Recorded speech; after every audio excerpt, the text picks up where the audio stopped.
So this is where we're at, everyone. We put some fuel in finally, as you saw, and there's a pinhole just there, and there's possibly one or two that are going to happen as well.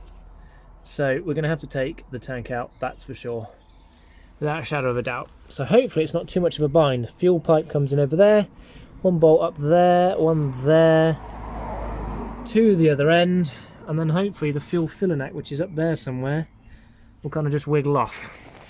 Because after 46 years, I'm sure it'll just do that really easily. Yeah, sure. So there we go. Fuel tank out. You might not believe me, but every single nut and bolt came undone first time. Just undone. Our only casualty was a little clip here that just snapped off, but we can replace that with a modern Jubilee. I'm quite happy that I have got this out, because really, you know, we couldn't really have run that. Look at that. It's pretty bad. Yeah. So what we'll do is we will jet wash it out as best we can, and then chuck some Harpic in there and we'll clean a few bits of gravel off, chuck them in there, give it a good shake and get all that stuff out, basically. Really get it out. Fill it full of water to the brim again, give it a good shake with some Harpic or some dishwasher tablets. Flush it out, and then we will dry it, and then we will use some rust inhibitor stuff and all these little spots if necessary. We'll rub it all down, clean it all up, and then have a look at repairing that area. And if we can't repair it, we'll put a skin paint stuff on it that's meant to repair tanks like that. Have to be like a paintbrush on a stick or something. And then if that doesn't work, we'll have to take it to a professional repair, but we'll give it a good go ourselves first, I think. Okay, we seem to have found a solution for the fact that we haven't got the key for the locking cap. It's a Milwaukee brushless drill, 5 amp battery fully charged, and a Milwaukee 10mm metal drill bit. That worked a treat. We then had to remove this sort of secondary locking cap thing, which confused me for a second, and that enables us to use the original non-locking cap, which means we won't have any issues putting fuel in it. It's a slightly different colour, might be the dirt. Yep, it's just the dirt. So that's a win. I like that. Stuff just fell out, but that's fine. I wasn't worried about bits as well, because, well, we've got no fuel tank, so that's fine. Other news, I'm just using some of this stuff, which I'm going to be using plenty more of, Hydrate 80, which is basically a rust converter. I'm using it on some spots underneath where the fuel tank's going to go, and then we're going to put a little bit of underseal just where those spots have been treated. I'm going to do the same with the battery, and we'll come back in a second. And we're going to fit some battery terminals, which were the cheapest I could find on Amazon, £2.70 for a pair delivered. I mean, and they look kind of period, which is cool. So fit them, fit battery, underseal underneath the tank, winning. Well, everyone, they just seem too shiny, so that was a complete waste of £2.70. We used the originals, managed to sort of rebend them and make them work, so OEM, just need to get some dirt on that battery, it looks way too clean. Anyway, battery's in, car's ready, we just need that fuel tank sorted out. We've undersealed those little few spots now. Yeah, perfect. So, fuel tank in, full of fuel, test drive. Oh yeah. Right, tank update. The little hole underneath, we've used some special tank repair putty stuff that you kind of mould together and then let that go hard. It's had 24 hours, going to give it another 24 hours. In the meantime, we sanded and prepared and rust killed the outside, and then I had some grey stone chip, so it looks like primer, but it's grey stone chip all over, and then I did some black stone chip underneath just because I thought it looked better. Ran out of that, but it's done. It's like an understill stone chip, so that's all fully protected on the outside. The inside was all pretty clean, but I wanted to make sure that we got some of this nice tank sealer stuff, which I tell you what, once you've used a tin, you'll never get the lid off again. As you can see, if I chisel it off. Really expensive, it's about 16 quid for this little tin, but I used it on the inside of the mini tank in the back there, where to treat. So in the area where it sits and where the fuel had pooled and the leak had happened, obviously that's where it's rusty. The rest of the tank's actually fine. So basically we used a little funnel, put the funnel in there, torch, and then allow it to dribble around where you want it using this, where you can see, you can't really see here, but with the torch you can. And that was dribbling out nicely where I want it. So we'll leave that now to all seal and dry for 24 hours, and then we'll be shoving it back in the car. Make sure we've got a nice clean pipe. Oh, that was the other thing. We have the completely jammed fuel pickup pipe, which is here. It was jammed right at the base. In the end, what we did was we got a bit of welding rod, stainless welding rod, and if you can see on the end, we ground like a flat plane to it, stuck it in a drill, span it really quick in a drill, and pushed that through the pipe. 150 psi wouldn't work, 350 psi wouldn't work. This basically drilled its way through. So once that sealer's gone off, we'll run that through again, make sure we've got a nice clean passageway. I did it with 2 in the end, in tandem, and we'll be good to go. We'll get that tank back in, and we'll show you next, hopefully, this in the car, engine running on its own fuel tank. Yes! That will be a win. Well, peeps, other than a bit of a mess when I spilt the fuel, that's a dry piece of paper underneath our tank repair. So, let's get this tank in the 204. Eee, so close now. So as you may or may not be able to tell, that's a different colour. So we rust Dynamax fixed it up where it was spots with just little bits of rust, and then we've undersealed it. Now admittedly, it wasn't really rusty, but it's only done like 33,000 miles and has hardly seen English roads at all, just south of France roads. So let's keep it this way and see if we can just keep it as rust-free as it is now for the next 20 years. That'd be nice. I've done this so we can put the spare wheel up and on the other side the fuel tank, and then that area's done, and then we'll drop the exhaust one more time in future, and we'll lano guard all the suspension components, wax oil stuff, and underseal the inner arches and the floor and continue forwards with that. It sort of doesn't bother me that much, the rust on the outside of the car, that much. I just want to keep the chassis absolutely solid, all rust-free underneath, and then a bit of patina here and there. This obviously wants fixing, but a little bit of patina here and there doesn't really bother me. Does that make sense to you? I hope that does. Solid underneath, patina on the top. Perfect.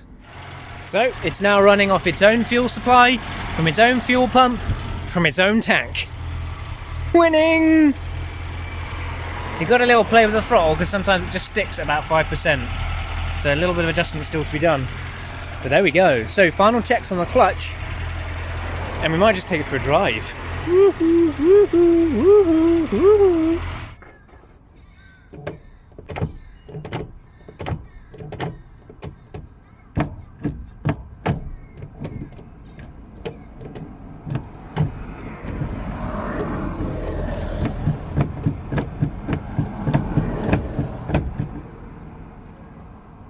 Okay, we are well deep into this now.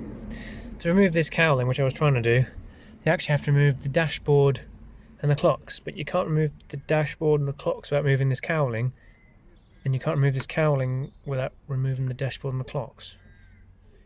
I mean, the screws are there, but you can't get to this screw because of this cap. I don't know. Anyway, gear linkages were seized, as I might have just shown on a video, but this also is just all flopping around, and obviously there was a bush in here because when I took this bolt out, all this plastic just kind of fell on the floor, and I don't think, I mean, I know it's French engineering, but it wasn't that bad. So there's a little like rubber sort of bushing there, but there's meant to be something that goes between that and everything else. So obviously didn't have that, and it fell into a million pieces. But we took some measurements, and I've sort of cut from a piece of steel pipe and smoothed the outside as best I can, smoothed the inside, chamfered edges, etc. Got it as square as possible, and hopefully that will give us a little bit of bushing like that. So we just have to position it, get everything in place, bolt it on, and let's see if that gives me gears. I managed to get all the gears, but you have to kind of manipulate this at the same time rather than just click, click, click, click. So close to driving. Get this sorted and we can drive it. Okay, my little bushing has worked. We've done a quick LADS check and we appear to have no LADs. We have main beam on front left side. We have indicators on right, front and rear. We have indicators on front left. We have brake light on rear right. No side lights. I don't even know what switch it is for side lights. So, meh. Wipers work just fine. So that is all we need. I think we put this back together and we go vroom vroom, drive drive. Brakes also stick but barely work, it's okay. I've got the little manual down here so that I can remember where the gears are. That's if the gears will play ball. They're still not great. We'll clean the windscreen. I think the earth's a desperate need of cleaning up, but it is charging, so that's good. So let's go on a maiden voyage and take you along with me for the ride. Man, it's hot. Here we go. That's a good start. Right, first is towards me and up. Okay, here we go.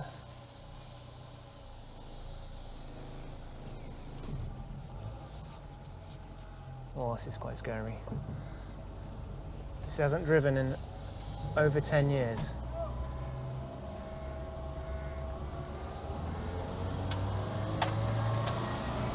Let's try it for a second. Oh yes. Here we go. Okay, the steering is less than straight. Oh yeah. Apparently we're doing 40 kilometers an hour. Woohoo!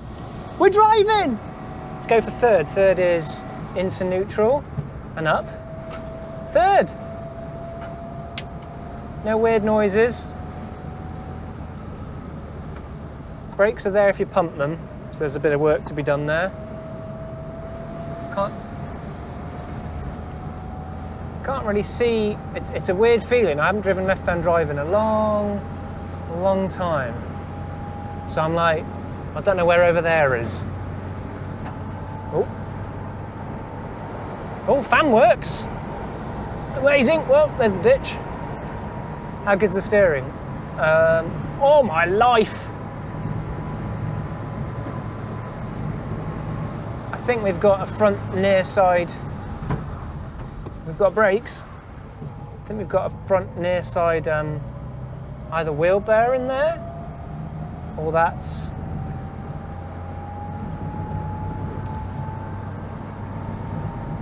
it's either wheel bearing or CV joint. But we won't turn left. I think we're in third, so let's go for fourth. Fourth gear! Yeah, here we go, baby. 60 kph. 60 kph. And that's it. I mean, the fuel gauge is kind of doing this. The battery gauge has come up a bit now, but we did test that. Temperature gauge seems to be working. I mean, we're on 1.6 kilometers. This is amazing. I think the earths are well dodgy, as in they're all corroded. I mean, we are driving, and we're even accelerating. And I think the steering's just one cog out. It's driving straight. We can fix that easy enough. Yeah, I don't think we've got a horn though. That's an interesting thing. I think that might be the horn. You pull it towards you, and as you can tell, it works great. Right, brakes. Oh, they're not bad. They're not bad. They do stick down a bit. Right, second. It is indicating. That's a good sign. Let's get into first. We're into first. Oh, this is a cool little car, man. Right, here we go. Yeah, it's fine that way. Self-corrects. Oh yeah. Second gear, smooth as you like.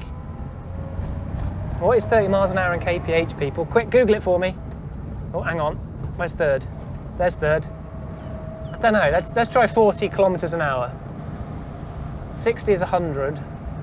So what is 45? 50 is 30? This is fast enough. Oh man, I love it. Already, I love it. It's definitely an issue on that front right. Wheel bearing, maybe. I don't know.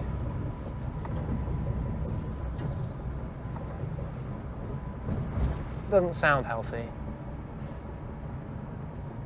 Might be on the back too. Don't know, maybe it's just dirt. Let's get into second. Got it licked. I know my gear stick now. That was a random thing to say. I've never ever driven, whatever they call it. It's not free on the tree, that's different, but I've never driven stick on the wheel, stick on the shaft, stick on the column. I don't know. I've never driven this, like this, and I haven't driven left-hand drive in probably, well, maybe 10 years. It's quite a weird experience, and yet quite reassuring. You're like by the pathway, so you can just dive out. I'm annoyed the horn doesn't work. That would be nice. That would be cool. like a little meep meep. But we are driving. I think we need to go back to base. Just check everything out. Straighten the steering wheel, because you know that's the most. Don't worry about the noises. We'll just straighten the steering wheel. See if we can clear some earths up. And then just drive into town. It's a going to town rig. Let's drive to town. There's some weird noises, baby. Something's rubbing in the back. Don't know what it is. Acceleration.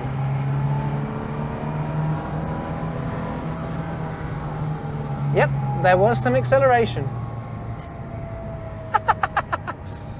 Yeah, let's see if we find a nice spot to take a picture. That'd be good, wouldn't it?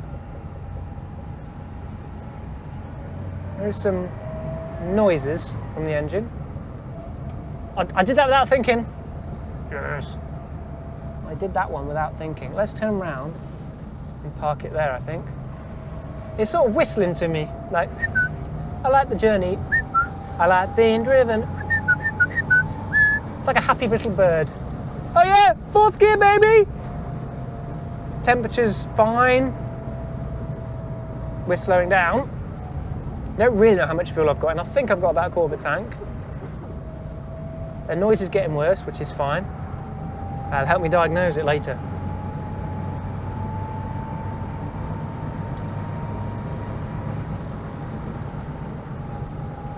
The whistling is almost permanent now, again. This is fine. I'm going to do a bit of a loop-the-loop here. Do have an indicator on one side, which is all you need, really, isn't it? Let's indicate the other way. Oh my life, the body roll. Oh my life. Oh, what was that? Don't know. Let's just keep going. Well, now we're heading home at least. Oh. Power!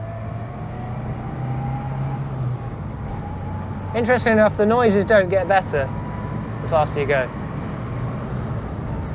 But you do go faster, so 4.5 kilometers so far. Whoa, that brakes. Brakes do hold up, but they just hold down. You know, they do bite. No RPM gauge. We need a race gauge, obviously, with a shift light. That's going to be important. Horn might be good. I wouldn't mind a horn. Or I can just go, get out of my way! That wasn't French. French going, yeah, get out of my way. Get out of the way. The way? The way? Is that French? Oh, we're going to stop here to take a picture. Let's do that.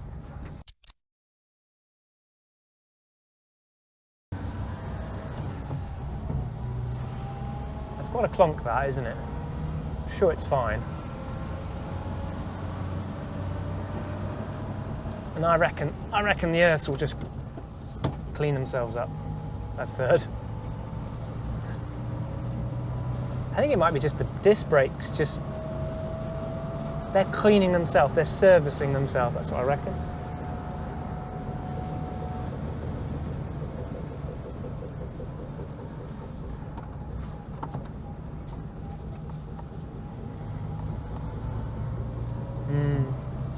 Rear wheel bearing maybe. Rear wheel bearing maybe.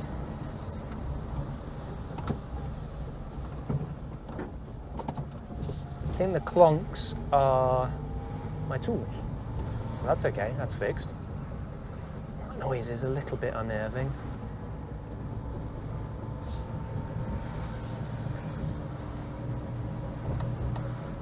I wonder what that noise will be like at 50 miles an hour. See if I doubt. I wonder if it'll do 50 miles an hour. It says 160 kilometers an hour on the clock, which, if I'm not mistaken, is about 110 miles an hour.